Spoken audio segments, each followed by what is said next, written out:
So today guys, magluluto tayo ng ating hapunan. Gagamit tayo ng breast chicken and cooking cream. So first, magpapainit muna tayo ng ating tubig.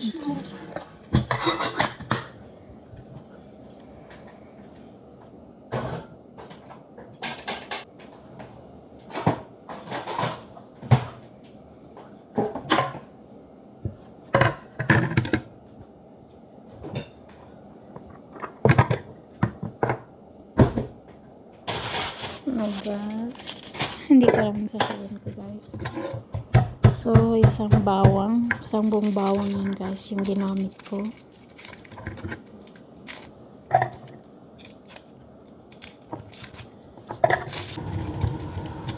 At dalawang sibuyas na medium size lang.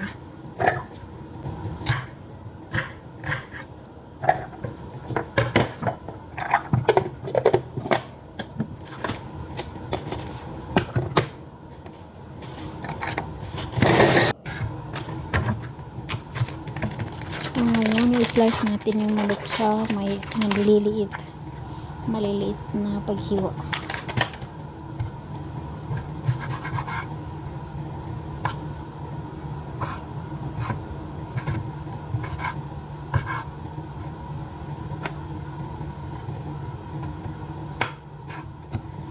So, pagkatapos guys, naisalang na ito na, kumukulo na siya. Tapos, lulutuin natin siya ng 20 minutes. So, ngayon magluluto tayo ng ating kanin.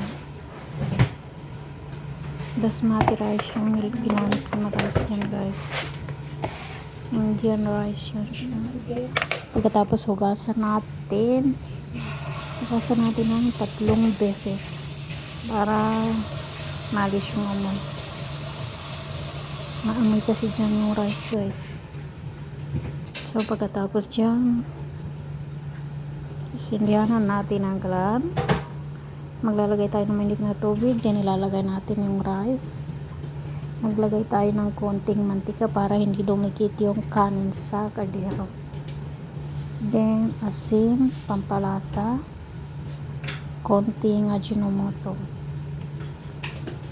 So lulutuin lang natin siya guys ng 15 minutes. Madali lang kasi maluto yung rice na yan. So ito na siya guys, luto na after 15 minutes. Ito na ang ating kanin.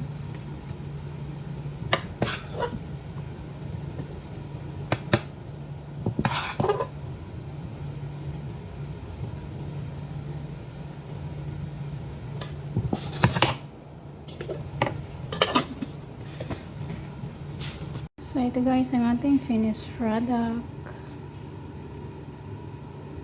Ginataang manok.